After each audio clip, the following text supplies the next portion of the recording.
सभी का हमारे YouTube चैनल कानून की आवाज़ में आपका स्वागत है। दोस्तों, एक इम्पोर्टेंट धारा, केवल एक धारा आपको बचा सकती है और अपनी जो भी पत्नी है उसे जेल की हवा खिला सकती है। एक ऐसी धारा है जिसको आपको जानकर हैरान हो सकते हैं, लेकिन मेरा कहने का मतलब ये है, अगर हमारे इस चैनल पे आप नए हो तो प्लीज़ हमारे चैनल को सब्सक्राइब करें और बेल आइकन को प्रेस करना ना भूलें। इसी कड़ी में आगे चलते हैं। आप इस वीडियो को शुरू से लेकर अंत तक देखिए। आप देखते आए हो, आजकल 99% झूठे केस महिला द्वारा दर्ज कराए जाते हैं, जैसे 498 है, 406, 125 ले लो, या और कई प्रकार के केस जो 99% झूठे होते हैं। मान लो किसी की दो व्यक्तियों में अनबन हो जाती है, पति पत्नी है। अगर पत्नी ने गलती से महिला थाने में केस दर्ज करा देती है, केस दर्ज कराने के बाद उनमें इस प्रकार से उनके रिलेशन वाले, उनके रिश्तेदार, उनके दोस्त, सभी का नाम उनमें लिखा देते हैं, लेकिन उनका कोई कसूर नहीं होता है। इसी के बारे में आपको बताना चाहता हूँ कि ये एक धारा ही उस औरत को, उस पत्नी को, उस लड़की को जेल की हवा खिला सकती है। तो आप इस वीडियो में बने रहिए, क्योंकि अगर इस प्रकार का कोई फॉल्स एलिगेशन लगाती है, झूठा मुकदमा किसी के खिलाफ दर्ज करा देते हैं, तो उसे भी सज़ा मिलना ज़रूरी है कि नहीं है। आप कमेंट्स बॉक्स में करें, कमेंट्स करके बताएं कि ज़रूरी है कि नहीं है। क्योंकि इस प्रकार की लड़कियां, अगर कोई पत्नी इस प्रकार से क्राइम करती है, झूठा आरोप लगाकर पति के चलो पति के नाम से FIR दर्ज करा देती है, लेकिन उसके साथ साथ उनके घर वालों पे, उनके रिश्तेदारों पे, उनके बहन पे, उनके बहनों पे, ये सारी चीज़ें जो लगाती है बिना कारण, फॉल्स एलिगेशन में झूठा आरोप लगाकर उन पे कार्रवाई करती है, तो उन पे मुकदमा दर्ज कराते हैं, तो टेंशन तो बढ़ती है, टेंशन होती है। क्योंकि ये सारी चीज़ें करने के बाद आपके पास केवल एक धारा बची है, उस धारा से सारा खेल तमाम हो जाएगा। उस धारा से उस पत्नी को जेल जाना पड़ेगा। मान लो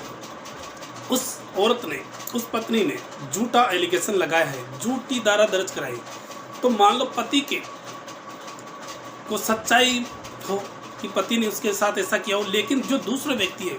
उनके खिलाफ उन्होंने इस प्रकार का झूठा आरोप लगाकर, वो उस वक्त मौजूद नहीं है, ना उनको जानती है, फिर भी अगर फॉल्स एलिगेशन लगाती, झूठा आरोप लगाती, तो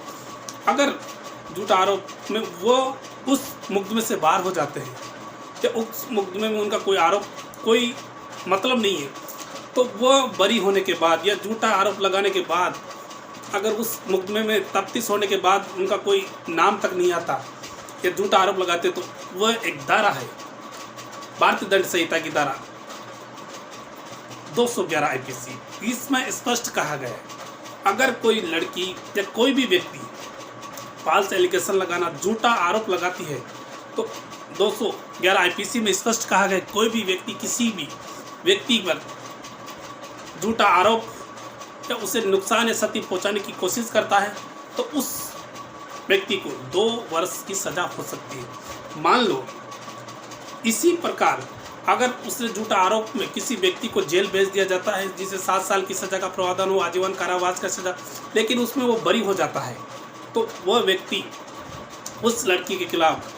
बरी हो जाता है या जेल में रहकर आता है, तो उसी प्रकार की सज़ा उस लड़की को दिला सकता है। इसमें भारतीय दंड संहिता की धारा 211 IPC में स्पष्ट लिखा गया है। अगर आपको ज़्यादा जानकारी चाहते हो तो आप क्रोम पर जाकर 211 IPC सर्च कर आप पूरी जानकारी प्राप्त कर सकते हैं। इसलिए दोस्तों, मेरे कहने का मतलब ये है, अगर इस प्रकार के आपके ऊपर फॉल्स एलिगेशन, झूठा आरोप लगाते हैं, तो आप उसके खिलाफ मुकदमा दर्ज करा सकते हैं पुलिस थाने में भी जाके। अगर मान लो पुलिस थाने में मुकदमा दर्ज नहीं होता है, तो आप कोर्ट में जाकर वकील के माध्यम से भी IPC सेक्शन 211 में उसके खिलाफ मुकदमा दर्ज करा सकते हैं, जिससे तो 2 साल की सज़ा, अधिकतम 7 साल की सज़ा भी हो सकती है। इसलिए मैं आशा करता हूँ, मैं उम्मीद करता हूँ कि आप इस वीडियो से संतुष्ट होंगे। अगर किसी भी दोस्त के साथ ऐसा होता है, मान लो किसी भी दोस्त के साथ होता है, एक से ज़्यादा अधिक व्यक्तियों के नाम FIR में दर्ज कराते हैं और उनके जांच के दौरान वो व्यक्ति बरी होते हैं या जांच के दौरान उनका नाम नहीं आता है, तो वो व्यक्ति भी उस महिला के खिलाफ 211 में IPC में उसके खिलाफ मुकदमा दर्ज करा सकता है। इसलिए मैं उम्मीद करता हूँ कि आपको ये वीडियो अच्छा लगा होगा। अगर इस वीडियो से आप संतुष्ट हो तो हमें कमेंट्स करें।